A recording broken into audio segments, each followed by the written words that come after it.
नमस्कार. आज आपण खरीप सीझन तोंडावर असताना सोयाबीन बीज प्रक्रिया कशी करायची आणि PCT 410 चा वापर कसा करायचा याच्या संदर्भात आपण एक छोटासा व्हिडिओ बनवत आहोत. आपण त्याच्यामध्ये आपण 35 ml पाणी घेतलेलं आहे.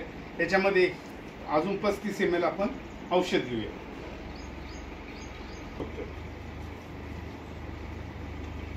हे पहा, आपण बियाण्यावरती फक्त औषध पसरवलेलं आहे आणि आपण तुम्ही इथं पाहू शकता की आपण जवळ दोन्ही हाताने फक्त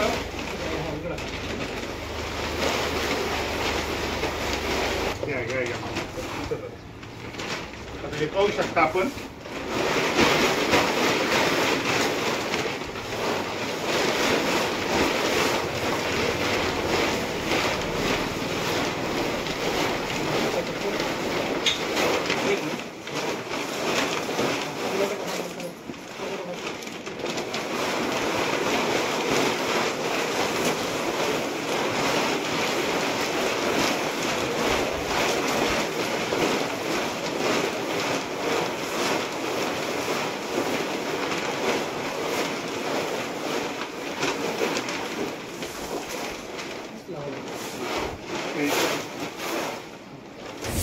कुठंच राहिलेलं नाही लागले.